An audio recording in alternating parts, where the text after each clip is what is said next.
I'm sorry, baby girl, but I can't let them take you back there. The words hung in the fluorescent hum of Castellano's diner at 3:22 in the morning, and everything stopped. The black and white checkered floor, the dying neon signs casting their sickly pink glow across empty booths, the smell of stale coffee and grease hanging heavy in the October cold, everything went still as a held breath. 3 men in suits that cost more than Nora Morales made in a month stood frozen near the register, their hands gripping objects that caught the light in ways that made her stomach fall into her shoes. One of them had his gun halfway drawn. The second was reaching for her arm. The third was already moving toward the kitchen where Douglas Hale, the manager, cowered behind the prep line. But the silver-haired man in the Italian wool coat who had been nursing black coffee in the corner booth for the past 2 hours, he moved first. He rose from his seat with a slowness that suggested he had all the time in the world, as though 3 armed men and a desperate woman and the $1,000 in the register meant nothing more than a mild inconvenience. His coat hung open, expensive and tailored to shoulders that carried weight in ways money could not buy. His eyes were dark, impossibly dark, and they held something that made even the man with the gun hesitate. When he stepped between Nora and the approaching hands, his voice came out quiet and final. "You're going to leave now." Not a question. Not even a threat delivered with heat. Just a statement of fact, the way one might say the sun rises in the east. The man with the gun swallowed. His Adam's apple bobbed like something drowning. Around them, the diner seemed to shrink, as if the very walls were holding their breath, waiting to see which way the violence would tip. Nora's hands were shaking. She could feel her pulse in her fingertips, in her throat, in the space behind her eyes. She had been working double shifts at this diner for 8 months under the boot of Douglas Hale, a man who pocketed her tips and pressed his hand to the small of her back whenever she flinched, who told her that nobody else would hire her, that she should be grateful for what little he gave her. 8 months of living in her car. 8 months of washing up in gas station bathrooms, counting crumpled bills by the light of a dying bulb, rationing every dollar like it might be her last.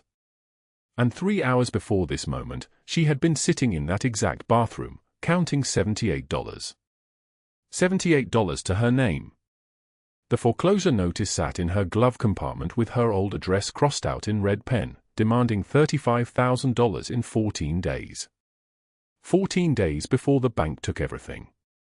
14 days before there was nowhere left to go except into a shelter she could not afford, leaving little Emma, the traumatized 7-year-old she had been secretly protecting at the women's facility across town, completely alone. The sound of the gun hitting the floor brought her back. The man in the wool coat had moved with a grace that seemed to bend the space around him, and now the weapon lay useless on the checkered floor, spinning slowly like a top that was winding down. The man staggered backward, his hand numb, and the strangest thing happened. He ran. All 3 of them ran, bursting through the glass doors of the diner like startled birds, disappearing into the October night where the wind cut through the air like something meant to draw blood. Nora stood motionless. Her breath came in small, sharp gasps. She could taste her own fear, metallic and cold on her tongue. The silver-haired man picked up the gun with a piece of napkin, as if it might contaminate his fingers, and set it on the counter. When he turned to look at her, something flickered across his face, something that might have been recognition, or might have been something far more dangerous. His eyes held centuries in them. Centuries of violence. Centuries of choices that could not be unmade. "Are you hurt?" His voice came out like velvet over iron. She shook her head. She could not form words. Her knees felt like they might give out. She reached for the counter to steady herself, and when she did, a photo fell from her apron pocket, a small, worn image of a man with kind eyes and Emma's chin, both of them caught in a moment of laughter that belonged to a life she no longer inhabited. Her late husband. Her daughter's father. The reminder of everything she had been unable to save. The man looked at the photo. He looked at her face. And for a single moment, something shifted in his expression. Something that looked almost like pain. "What's your name?" he asked. "Nora," she whispered. "Nora Morales." "Giovanni," he said, and nothing else. He did not offer a last name. He did not need to. He simply placed a roll of bills on the counter, more money than she would make in 2 weeks, and walked toward the door with the same deliberate calm he had brought to the entire encounter. The October cold rushed in when he opened the glass door, carrying with it the smell of dying leaves and the promise of harder seasons coming. The door swung shut behind him. The neon signs hummed. The wind rattled the windows. And Nora stood alone in the empty diner, holding the money in one shaking hand and her daughter's father's photograph in the other, with no idea that the man who had just saved her life was the most feared person in Los Angeles. No idea that his name was spoken in whispers by people who had far more reason to be afraid than she did. No idea that in 3 days, when she would discover that little Emma, the traumatized 7-year-old she had been secretly sheltering and feeding with money she did not have, belonged to this man, her entire world would collapse and rebuild itself in a single, impossible moment. All she knew in that moment was that she was still alive. And that small mercy would set in motion events that neither of them could have predicted. The wind outside continued its work, tearing through the empty streets of Los Angeles, carrying dead leaves and the first real cold of the season. Somewhere in the city, a black SUV carried a man who had not felt anything approaching tenderness in 23 years, and in that vehicle, he could not stop thinking about a woman's face and the photograph of a child that looked exactly like the daughter he had lost. Douglas Hale emerged slowly from behind the kitchen line, his face gray, his hand still shaking as badly as hers. He looked at the money on the counter, then at Nora, and something dark passed across his features. An expression that suggested he was already calculating how to punish her for witnessing his cowardice. But it was too late. Everything had already changed. The black and white checkered floor stretched under flickering neon, the air thick with the smell of burnt coffee and grease that had soaked into the walls for 30 years. Castellano's diner at 3 in the morning held the kind of silence that made you feel like the only person left alive. One server. One short-order cook hiding in the back. And a cash register that contained $472, money that did not belong to her, money that would be counted and recounted by Douglas Hale, the manager who kept 60% for himself while telling her she was lucky to have work at all. Nora Morales stood behind the counter wiping down the espresso machine, her waitress uniform wrinkled from 14 hours of shifts, the name tag pinned crooked because she had pinned it in darkness at 5 in the morning after sleeping in her Hyundai again. She was 29 years old but looked older. The kind of older that comes from not enough sleep, too many double shifts, and the specific exhaustion of someone who counted every dollar like it was water and she was drowning. Her dark hair was pulled back so tightly her scalp ached. Her eyes were brown, but the color had faded to something closer to rust from strain. Her hands, wrapped around the espresso machine, showed the red, cracked skin of someone who washed dishes and served food and sometimes forgot to eat because feeding Emma, the little girl depending on her at the women's shelter, was more important than her own hunger. In her car outside, parked 3 blocks away in a neighborhood where the streetlights had stopped working 3 years ago, sat a manila folder. Inside that folder was a foreclosure notice demanding $35,000 in 2 weeks. $35,000. The number had stopped feeling real. It felt like a sentence written in a foreign language, a punishment from a god who had decided her suffering quota had not been met yet. Footsteps approached from the kitchen. Douglas Hale emerged through the swinging doors like he owned the air molecules around him. He was 58 years old, soft around the middle, with a kind of face that suggested he had never heard the word no in his life. His polyester shirt strained at the buttons. A gold chain caught the fluorescent light. He looked at Nora the way a man looks at a piece of property he rents out, calculating, entitled, always searching for ways to extract more value. "You're slow tonight," he said. His voice carried the texture of wet gravel. "We only had 2 tables," Nora replied. She kept her eyes on the espresso machine. Not making eye contact was the safest strategy. It was a strategy she had perfected. Douglas moved closer. This was the part she dreaded. The part where his hand would find her shoulder, or her back, or her arm, and he would stand too close and say something that was not quite a threat but not quite anything else either. "You know, Nora, I've been thinking about your situation. You live in that car. You've got problems. Real problems. You could use someone to help you with those problems. He placed his hand on the small of her back. The pressure was deliberate. I could be that someone. She stepped away, placing the espresso cup down with careful precision. I appreciate the offer, but I'm fine. You're not fine. His voice sharpened. You're desperate. And desperate women don't get to say no to people trying to help them. You understand me. The door chime rang. A man entered Castelliano's diner at 3:22 in the morning, and the temperature in the room seemed to drop by 15 degrees. He wore an Italian wool coat the color of storm clouds. His hair was dark, silvered at the temples, swept back from a face that held the kind of bone structure that suggested old money and older power. He was tall, 6'2" at least, with shoulders that filled the doorframe like a promise of violence dressed in expensive fabric. A scar ran from the corner of his right eye to his cheekbone, thin and precise like someone had drawn it with a surgical blade. His name was Giovanni Calabrese, though Nora would not know that for 3 more days. He ordered black coffee from the machine and sat in a booth by the window, opening a newspaper he had no intention of reading. His eyes, the color of storm clouds before rain, moved occasionally to where Douglas Hale still stood too close to Nora Morales. Giovanni was thinking about his brother. He was always thinking about his brother on nights like this. His brother Matteo, who had been born into the same world as Giovanni, had inherited the same code of honor, had sworn the same oaths. And then Matteo had sold him to enemies. Had sold the entire family to men who wanted Giovanni dead so badly they had offered Matteo $3 million and a way out. His brother had taken the money. Giovanni had found out 3 hours before the assassination attempt was supposed to happen. He had to choose between mercy and survival. He chose survival. That was 15 years ago. Some wounds did not close. They just learned to bleed quietly. Douglas Hale's hand tightened on Nora's back. I'm offering you kindness, and you're refusing me. That's not smart. Please don't touch me, Nora said. Her voice was steady, but her hands had stopped moving.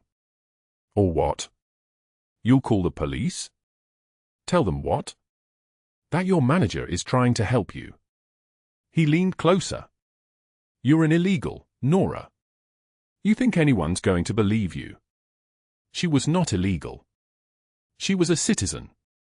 But she had learned that the truth did not matter to people like Douglas Hale.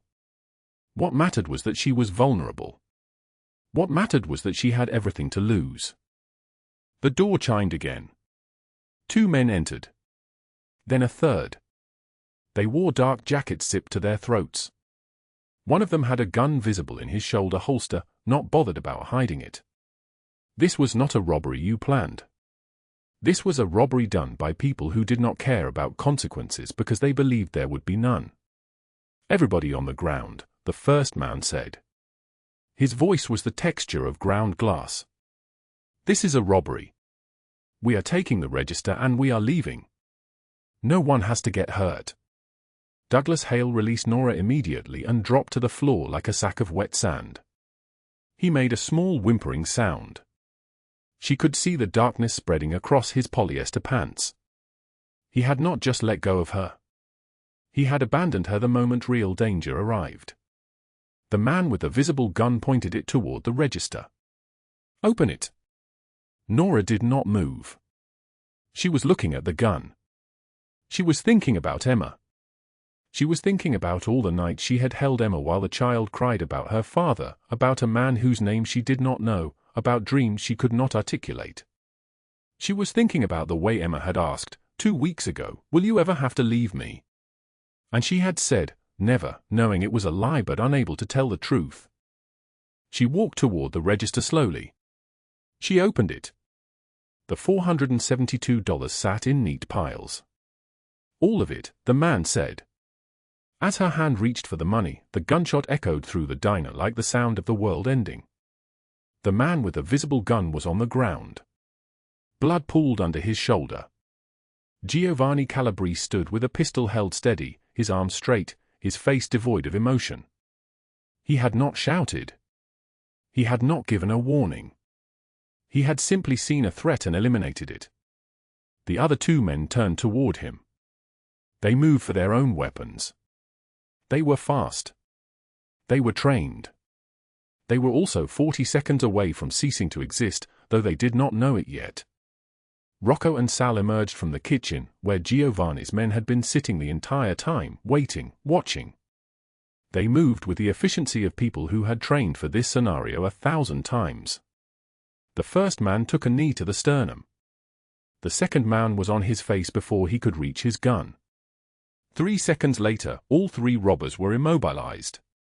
"Call the police," Giovanni said. He was talking to Nora, but his eyes were on Douglas Hale, who had begun to cry quietly on the checkered floor. Nora did not move. She was looking at the blood spreading under the first man's shoulder. She was looking at this stranger with the scar on his face and the eyes that held centuries of violence. She was looking at the casual way he had saved her life, the way someone else might have held a door. "You're bleeding," Giovanni said. "I'm not," Nora said. "Your hand." She looked down. The edge of the register had cut her palm open when she had gripped it. She had not felt it happen. She was still not feeling it. She was feeling nothing at all, which was the only way she could continue to breathe. Giovanni reached into his coat. For a moment, she thought he was reaching for something that would hurt her. Instead, he withdrew a handkerchief, white, monogrammed with initials she could not read, folded with the precision of someone accustomed to small luxuries.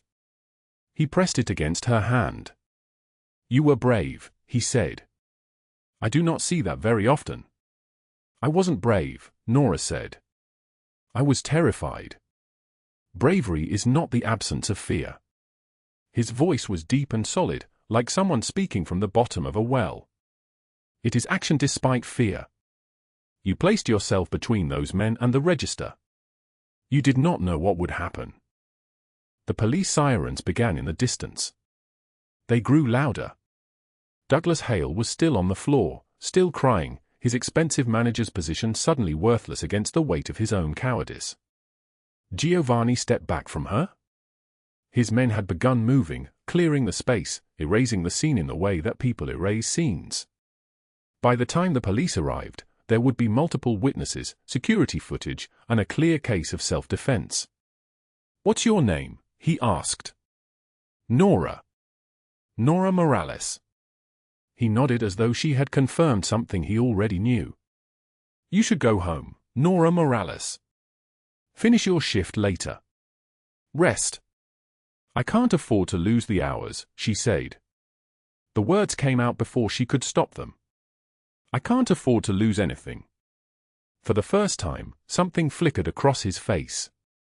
The scar seemed to deepen. "What do you need?" She should not have answered. She should have taken the handkerchief, thanked him, and disappeared. But Emma was waiting in a shelter that cost money she did not have. A foreclosure notice was sitting in her car like a countdown timer. She was so tired. "I need $35,000 in 2 weeks, Nora said. "And I need it to disappear so I can disappear with someone who depends on me." He studied her for a long moment. His men exchanged glances. One of them, Rocco, though she did not know his name, took a small step forward, ready to redirect this conversation toward endings rather than beginnings. Giovanni raised his hand. Rocco stopped. "You will not disappear," Giovanni said. "And you will not lose your home. This is not a question. This is a certainty now. You have my word." The sirens were very close. Red and blue lights began flashing across the checkered floor. "Why would you help me?" Nora asked. "You don't know me." He looked at her for another moment. His storm cloud eyes held something she could not name. "Because the people who did this to you, who forced you to sleep in a car, who took your wages, who touched you without permission, they believed you were nobody. And nobody deserves what they gave you." Then he was gone. The door chimed closed. The October wind carried the smell of dead leaves. The police arrived to find a diner with 3 subdued criminals, a bleeding waitress, and a manager on the floor who would never have the courage to look at Nora Morales again. She stood alone with the handkerchief pressed to her bleeding hand, and she did not yet know that the man who had just spoken had a daughter named Emma waiting in a shelter. She did not yet know that in 3 days, her entire world would collapse and rebuild itself. She only knew that for the first time in 4 years, someone had looked at her and seen her. And that small mercy was about to change everything. While the red and blue light spun across the checkered floor, Giovanni Calabrese sat motionless in his black SUV parked 3 blocks away, watching the police dispatch channel on his encrypted radio. Rocco sat in the driver's seat, hands at 10 and 2, saying nothing. What Rocco did not know was that Giovanni had been hunting for his daughter Emma for 8 months. What Rocco did not know was that Giovanni's own brother, Marco, no, not the lieutenant, his blood brother, had sold Emma's location to a rival family 6 years ago just to settle a gambling debt. That betrayal had cost Giovanni everything except his will to survive. Giovanni Calabrese was 52 years old, with silver threading through his black hair like frost creeping across winter ground. His cashmere coat, charcoal and fitted, cost more than Sofia Rivera would earn in 4 years. A scar ran from his left temple to his jaw, a souvenir from the night he chose survival over the mercy his brother begged for. His storm-grey eyes held the kind of emptiness that comes from making decisions that cannot be unmade. On his left wrist, a Patek Philippe watch worth $250,000 marked time with mechanical precision. Time had never forgiven him. Time had only kept score. The mansion where he spent his night sat on a hill overlooking Los Angeles, all stone and iron and windows that never stayed lit. 40 rooms. 1 man. His empire sprawled across 3 continents, import businesses, restaurants, nightclubs, real estate. Everything legitimate on paper. Everything built on the corpses of decisions made in darkness. He had not eaten a meal with another human being in 4 years. He had not laughed in longer. His men, Rocco, Sal, and a dozen others who moved like ghosts through his properties, they did not laugh either. Loyalty in his world meant silence. It meant forgetting what you saw. It meant understanding that mercy was a luxury only the living could afford. Rocco's radio crackled. An ambulance was en route to the scene. A diner called Castellano's. 3 armed robbery suspects. 1 employee injured. Giovanni's hand moved to the door handle without thinking. Something in his chest, something he had believed dead for years, stirred like an animal waking from hibernation. Boss? Rocco turned, sensing the shift. Giovanni was already out of the vehicle. The October wind cut through the parking lot like a sentence without ending. Dead leaves scattered across the asphalt. By the time he reached Castellano's front door, the police sirens were close enough that he could feel them in his bones. Inside, Nora Morales sat at the counter with a handkerchief wrapped around her bleeding hand. Her uniform was torn. Her eyes were fixed on nothing. The 3 robbers lay on the floor, zip-tied, bruised, and defeated. And Douglas Hale, the manager who had stolen her tips for 3 years, who had groped her thighs under the counter while she poured coffee, who had threatened to deport her family when she flinched, Douglas Hale was unconscious on the kitchen tile with a broken nose. Giovanni studied her for a long moment. She did not notice him. She was counting the bills in the register, making sure nothing was missing, her hands shaking so badly that the money scattered like autumn leaves. "You did this alone," Giovanni said. His voice was low, textured like gravel and engine oil. Nora's head snapped up. She saw a man in an Italian wool coat standing in her diner at 3 in the morning like he owned the very air inside it. She saw expensive cufflinks. She saw eyes that had seen things that would never be unseen. She tried to speak and found her throat had forgotten language. 3 men with guns, Giovanni continued, moving toward her with the careful steps of someone approaching a frightened animal. "And you stood between them and the register." "Why?" "Because." Nora's voice came out fractured, barely audible. "Because it's not theirs to take." "Not theirs," Giovanni repeated. He looked at the register. At the maybe $400 inside. He looked back at her bleeding hand. At her face, which bore the bone-deep exhaustion of someone who had not slept properly in months. $400. You bled for $400. No, Nora said. She was crying now, tears sliding down her face without permission. I bled because someone has to stand. Because if I don't, nobody does. Behind Giovanni, Rocco and Sal entered the diner. They stopped, reading the scene with the trained instincts of men who had spent careers assessing violence. What they saw was their boss standing in a fluorescent-lit diner at 3 in the morning, having a conversation with a bleeding woman like she mattered. In 15 years of working for Giovanni Calabrese, they had never seen him like this. The sirens grew louder. Red and blue lights began painting everything in shadows and neon. Your hand, Giovanni said. He reached out and gently took her wrist, turning it to examine the cut. His touch was careful, like he had forgotten how to be gentle and was remembering now. This will need stitches. Rocco. Call Dr. Martin. Tell him we are coming. Boss, the police? Call him. The door chimed. The first police officer stepped inside, hand on his weapon, assessing. He saw 3 restrained criminals. He saw a manager with a broken face. He saw a waitress with a wounded hand. He saw a man in a $4,000 coat who released the woman's wrist and stepped back with his hands visible, perfectly composed. I was a customer, Giovanni said to the officer. His accent was subtle, educated. I saw what happened. These 3 came in with guns. This woman stopped them. I helped restrain them. That is all. The officer wrote it down.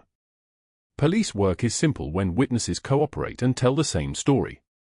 The ambulance arrived. The paramedics took Nora away, and she did not see Giovanni again that night, though she felt his eyes on her as she left.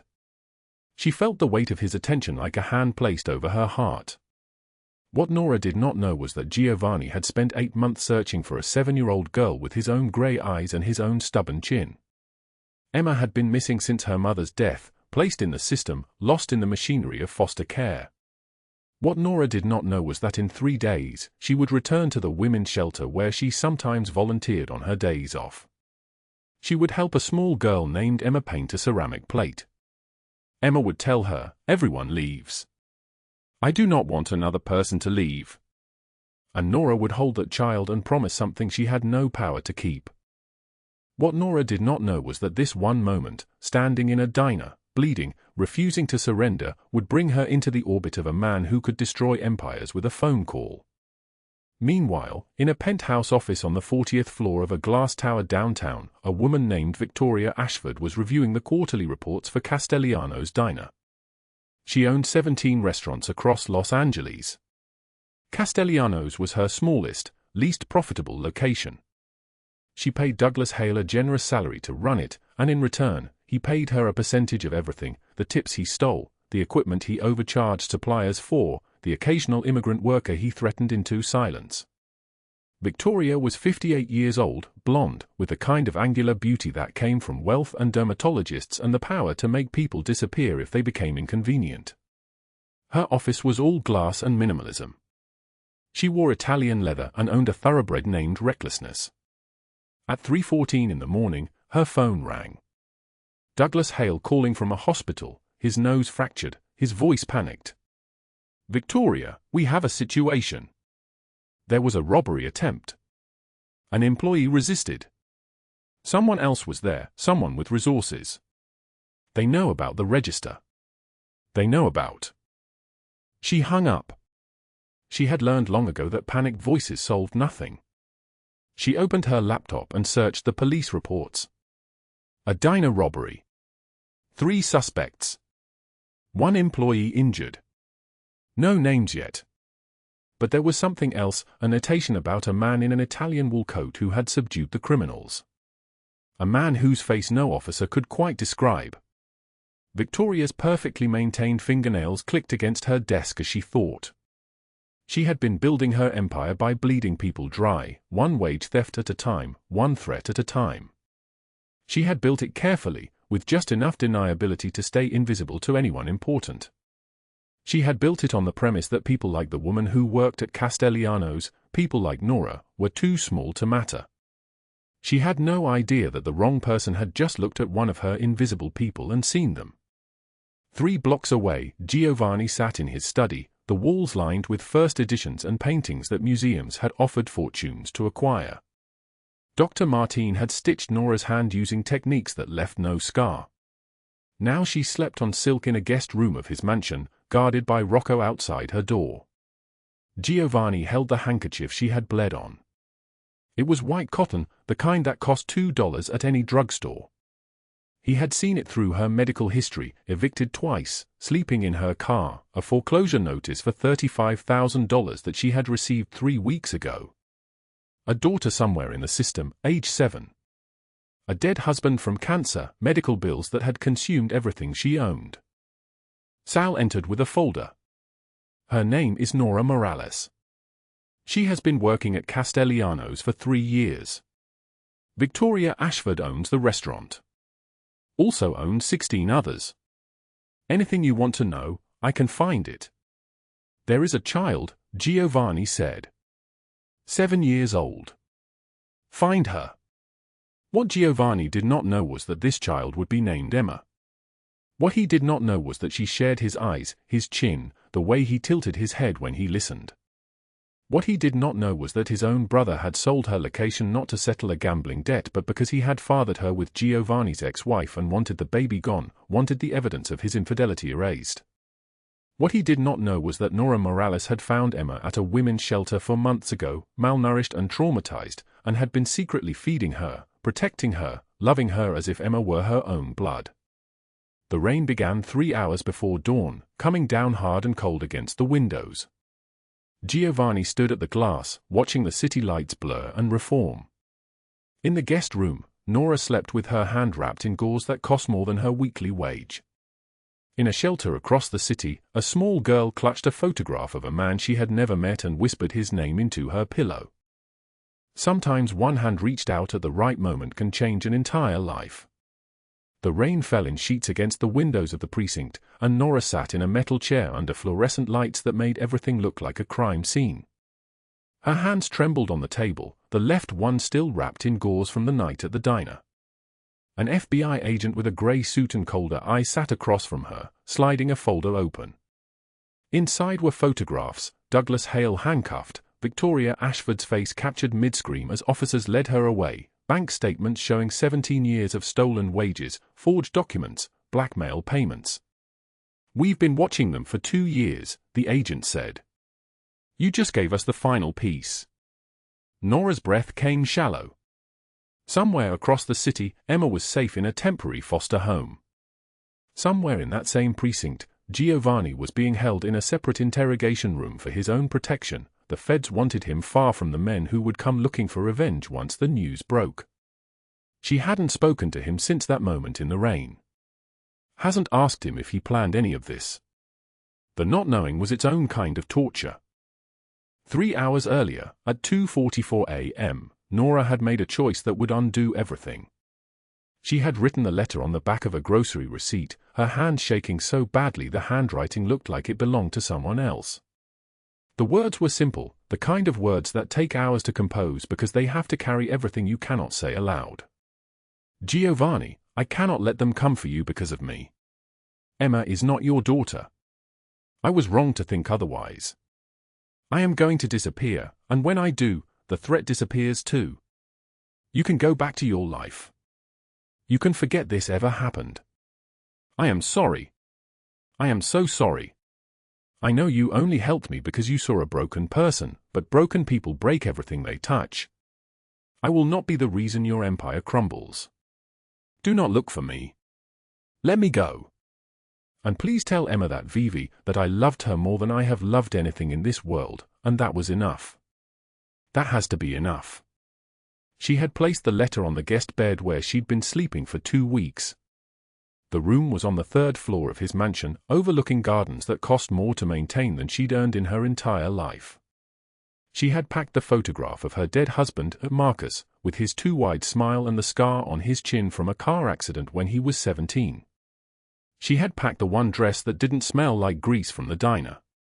She had packed the $78, all of it, which she'd kept in a coffee can under the guest room sink.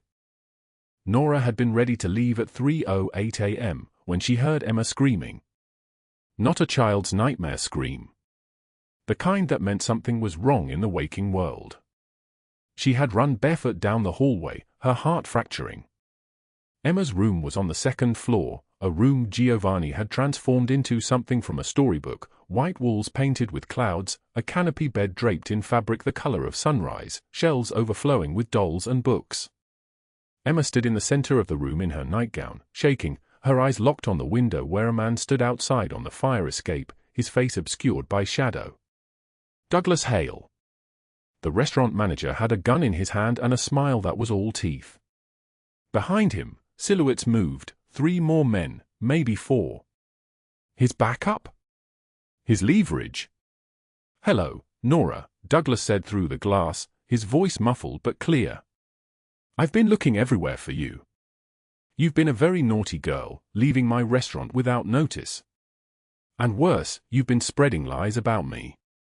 Do you know what happens to people who lie about Douglas Hale?" Emma made a sound like a wounded animal.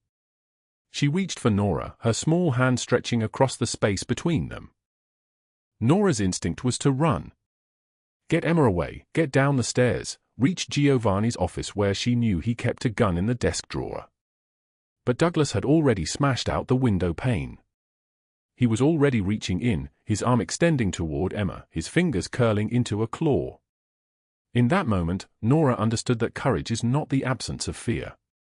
Courage is continuing when every fiber of your being is dissolving into terror. She moved like something that had learned to survive in the wreckage of her own life. She grabbed Emma and pushed her into the corner, behind the canopy bed, under the shelves. "Stay. Do not move. Do not speak. Count to 100. Emma's mouth opened to protest, but Nora's eyes held her. The child began counting in a whisper. Douglas pulled himself through the broken window, his bulk knocking over a shelf of dolls. They scattered like broken things. He moved toward the canopy bed, toward the sound of Emma's trembling voice counting in the darkness. Nora hit him with a decorative lamp. Glass exploded across his face. He spun toward her, roaring, his hand coming up, and she realized too late that there was a knife in his hand, not just a gun. The knife was long and dark and looked thirsty. "You cost me everything," Douglas hissed. "The restaurant, my reputation, my freedom. They found the recordings. They found the money. All of it leads back to me now, and it leads back to her." "She's a child," Nora said. Her voice was steady. That shocked her more than the knife. "She's a witness." He lunged. In the movies, the woman always has time to dodge. In the movies, there is always a weapon within arm's reach. In the movies, the hero always arrives in time. This was not the movies. The knife cut across Nora's shoulder, splitting the fabric of her shirt and opening a line of fire across her skin. She stumbled backward, her legs hitting the edge of the bed. Douglas came at her again, this time with something harder than anger in his eyes, desperation. A man with nothing left to lose. A man making the calculation that if he could not have his old life, he would take everything she loved. In the corner, Emma had stopped counting. She had reached 93. Nora's hand closed around the only thing within reach, the bedpost, wooden, carved, beautiful and useless. She raised it as a barrier as Douglas came at her again, and the knife met wood instead of flesh. Splinters exploded. The cut was shallow. Not enough. She was going to die. In a mansion that was not hers, protecting a child that was not her blood, she was going to bleed out on a $1,000 rug while Douglas Hale carved his revenge into her body. Then the door exploded inward. Giovanni came through like something that had been waiting for permission to destroy. He was not alone. Behind him came Rocco and Sal and 8 other men in black, moving with the precision of people who had trained for this exact moment. The noise was terrible, shouts, the sound of bodies colliding, the wet crack of a fist meeting a jaw. Douglas's backup crumbled in seconds. They were muscle. These men were something else. These men were purpose. Douglas made a choice in that instant to go for Emma. He turned away from Giovanni and lunged toward the corner where the child huddled. Nora moved on pure instinct, pure desperation, pure love.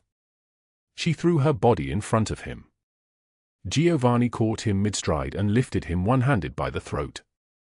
The Mafia boss had not spoken a word. His eyes were empty of everything except calculation. He held Douglas suspended in the air like a man examining an insect, watching it struggle, and then he threw him against the window frame. The impact shattered what was left of the glass. Douglas fell backward, tumbling onto the fire escape, gasping for air. "Get him out of my sight," Giovanni said. His voice was quiet. That was worse than if he had screamed. "Take him to the federal building. Turn him over to the FBI with everything he has taken from her. Every document. Every recording. Every cent." Rocco and Sal moved with mechanical efficiency, dragging Douglas away, binding his hands with zip ties, disappearing with him into the hallway. Giovanni turned to Nora. For a moment he simply looked at her, at the cut on her shoulder, at the blood on her nightgown, at her shaking hands, at her eyes that had emptied themselves of hope weeks ago. "Where is the child?" he asked. Nora pointed. Emma emerged from the corner slowly, counting still, 94, 95, her voice mechanical, her eyes locked on Giovanni's face. She knew who he was. Somehow, despite never meeting him, despite the years of separation, she knew his face. He knelt down to her level, this man who had ordered deaths with less emotion than most people order coffee, this man whose empire was built on pain and loyalty. He knelt in front of a 7-year-old girl in a ruined nightgown and said, "Emma. My name is Giovanni. I am your father. And I promise you that no one will ever hurt you again. No one will ever hurt either of you again." Emma looked at Nora. Nora nodded. The child walked to Giovanni and placed her small hand in his. He closed his fingers around it like he was holding the only thing in the world that mattered. By dawn, the FBI had arrested Douglas Hale at a motel 15 miles outside the city. They found him with a fake passport, $17,000 in cash, and the clothes of a man running. They found him because Giovanni Calabrese had turned over everything, the decades of theft, the blackmail, the sexual assault complaints he had paid off, the women he had threatened into silence. They found him because one man decided that burning his own world was a small price for her safety. Victoria Ashford was arrested at her penthouse at 5:44 a.m., still in her silk nightgown, still believing herself untouchable. The FBI had brought news cameras. They had made sure the arrest was public, that her face, twisted in shock and rage, was broadcast across every channel in Los Angeles. They had brought accountants and auditors and lawyers who tore through 17 restaurants' worth of records, finding stolen wages, forged tips, illegal labor practices, violations stacked so high that Victoria would spend the rest of her life explaining them to federal prosecutors. The news showed Douglas Hale being led out of a police station in handcuffs, his face bruised and swollen, his eyes empty. The anchorman reported a potential 40-year federal sentence for assault, attempted murder, human trafficking conspiracy, and fraud. By noon, he was being transferred to a federal facility pending trial. The news showed Victoria Ashford being arrested at her home. By evening, her restaurants were being seized by federal agents. Charges multiplied: money laundering, wage theft, complicity in assault. Legal experts on television predicted 15 to 20 years in federal prison. Within 48 hours, the story had spread beyond Los Angeles. National news picked it up. A Mafia boss had turned state's evidence against his own restaurant owners. The detail was shocking enough that it required explanation. The explanation was the story of Nora Morales, a homeless woman who had worked at Castellanos for 3 years while being abused and robbed. A woman who had protected a child she found at a shelter. A woman who had been brave enough to report crimes that powerful people had believed would never be reported. By the end of the week, both villains were facing federal trials. By the end of the month, Victoria Ashford had accepted a plea deal, 15 years in federal prison, all her assets frozen, her restaurants permanently closed. Douglas Hale fought longer, hired expensive lawyers, tried to make a deal. It failed. In the end, he was sentenced to 40 years, which meant he would never walk free again. He would die in a federal prison, and no one would remember his name except as a statistic, a cautionary tale, a man who chose cruelty in a world that had finally decided cruelty would cost him everything. Nora watched the news from the hospital where she spent 3 days getting stitches and antibiotics. She watched Victoria Ashford's empire crumble. She watched Douglas Hale's face dissolve into rage and desperation as the sentence was read. She watched and felt nothing. The vindication she had expected to feel never came. All she felt was tired. On the 4th day, Giovanni came to pick her up. He arrived with flowers that cost more than the month she had lived in her car. He arrived with Emma holding his hand, small and careful and beginning to smile again. He arrived like a man who had already made the decision that his life would be different from this moment forward. "Come home with me," he said. There was no question in the words. There was only certainty. Nora thought about the letter she had written. She thought about the goodbye she had prepared. She thought about the version of herself that believed she was too broken to be loved. "Okay," she said. Sometimes one hand reached out at the right moment can change an entire life. 1 year had passed since the night the federal agents led Douglas Hale away in handcuffs at dawn. 1 year since Victoria Ashford's restaurants closed forever and her name became synonymous with cruelty. 1 year since Nora Morales stopped counting the days until she would disappear. The woman who stood in the mirror of a luxury apartment overlooking Los Angeles bore almost no resemblance to the girl who had washed her face in gas station bathrooms. Her dark hair, no longer matted and pulled back in exhaustion, fell in soft waves past her shoulders. Her skin had recovered its color. The tremor in her hands had stilled. She wore a cream-colored dress that cost more than the entire car she once lived in, and she did not flinch at the price tag anymore. On her wrist, beneath the sleeve, sat the small photograph of her late husband in a delicate frame. She kept it there always, close to her pulse, a reminder that she had survived worse than poverty. That she had survived loss itself and remained standing. Downstairs in the penthouse study, Giovanni sat with Emma on his lap, reading from a picture book. His massive frame seemed almost gentle as he traced each letter with his finger, sounding out the words with deliberate care. Emma, now 8 years old, sat perfectly still, her small hand gripping his wrist. She had learned to read at a level 3 years ahead of her age, but she asked him to read to her every single evening anyway. Not because she needed to hear the words. Because she needed to hear his voice. This was something Giovanni had learned in the past year. That strength was not only measured in empires and men bowing before you. That the most dangerous man in Los Angeles could sit in a leather chair at sunset and read about a rabbit who was afraid of the dark, and it would be the truest thing he had ever done. He had hired a therapist who specialized in trauma after Emma began having nightmares. He had created a scholarship fund in Nora's name at the university where she now studied social work. He had started the process of legitimizing his businesses, moving vast amounts of money into real estate development, healthcare foundations, youth centers in neighborhoods ravaged by gang violence. His men had watched this transformation with quiet shock. Rocco, his oldest lieutenant, had pulled him aside 3 months in and said only, "I do not recognize you anymore, boss." Is that a good thing or a bad thing? Giovanni had responded by placing a hand on his shoulder and saying, "It is the only thing." Nora appeared in the doorway. Giovanni looked up from the book, and the expression that crossed his face was the kind of thing that made his men exchange knowing glances when they thought he was not watching. His eyes softened.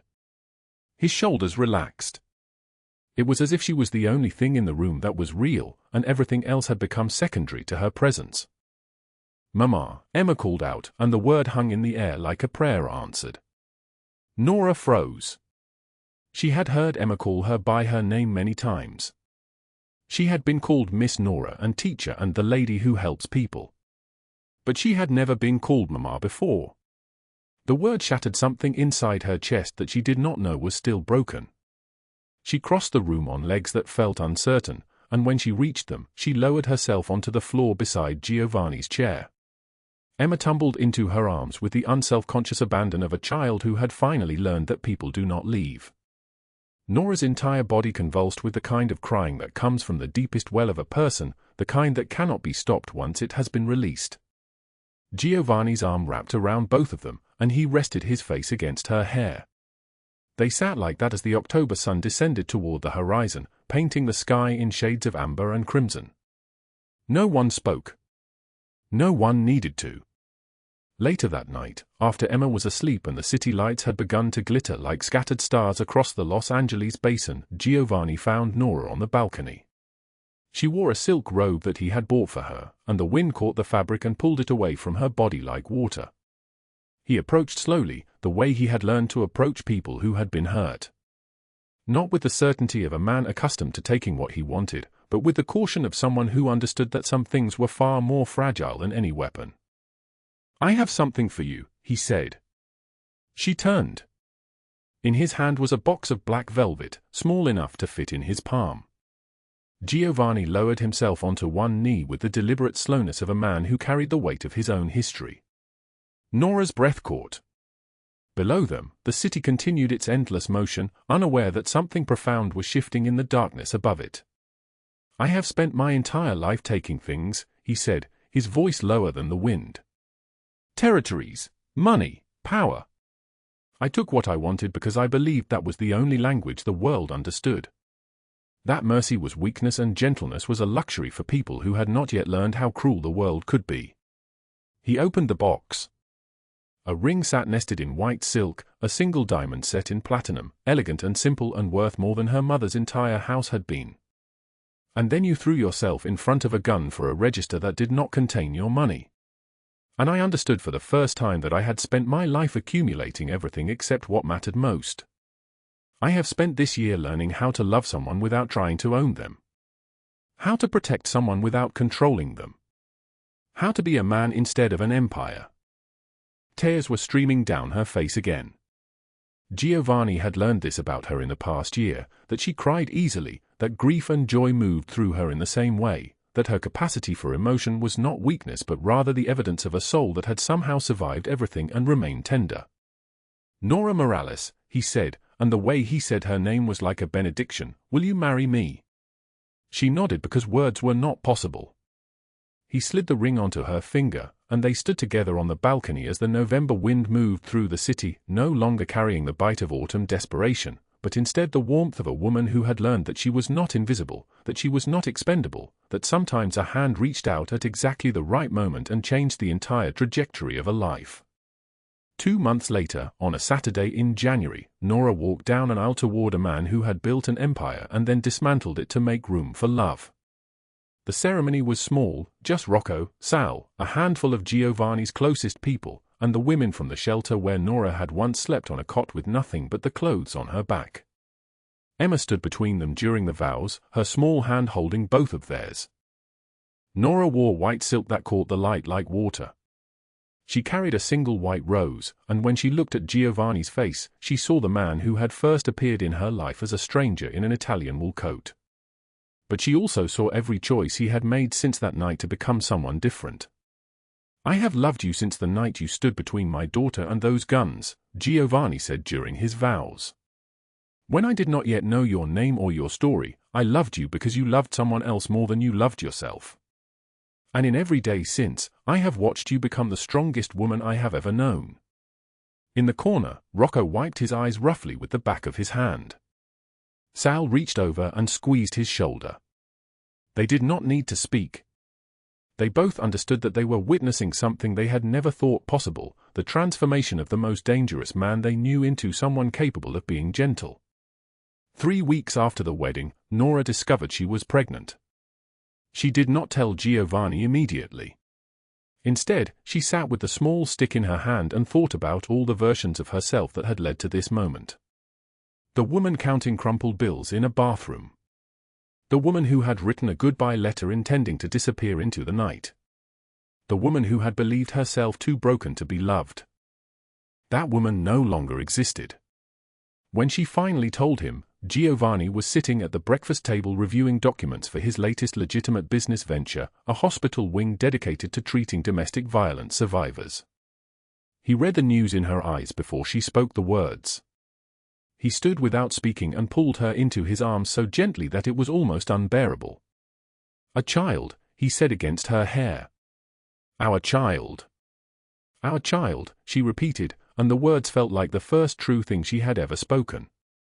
And as the months passed and her body changed, as she walked through the city no longer invisible but rather unmistakably seen, as she prepared to give birth to a new life that would carry within it the love of two people who had learned to rebuild themselves from the rubble of their separate devastations, Nora understood something profound. That Douglas Hale was rotting in a federal prison in Arizona, 40 years of his life already spent behind concrete and steel, his name forgotten except as a cautionary tale that people whispered about. That Victoria Ashford was serving 15 years in a different facility, her restaurants bulldozed, her reputation obliterated, everything she had built destroyed on the internet in the time it took for a video to go viral. They had been erased from the world not through violence, but through the relentless machinery of justice finally moving in her favor. But more importantly, she had been saved by a man who learned that the greatest power was not in destruction, but in the choice to become someone different. This story teaches us that the most dangerous people in the world are often the ones we expect to be harmless. But it also teaches us something more important. That redemption is possible. That a life lived in service to cruelty can be transformed into a life lived in service to love. That when we refuse to accept the roles that the world has assigned to us, when we choose to see the human beneath the damage, when we reach out our hand at exactly the right moment, we can change everything. How did this story make you feel? What did you think of Giovanni's transformation? Were you hoping for Nora to find her way to safety, or did you believe she was doomed from the beginning? Please leave a comment below and share what is in your heart. Tell us your thoughts. Every comment you leave is a precious source of motivation that helps us continue creating stories that matter. If this story touched your heart, please subscribe to the channel, like this video, and share it with the people you love. Share it with someone who needs to know that they are not invisible, that they are not expendable, that they matter.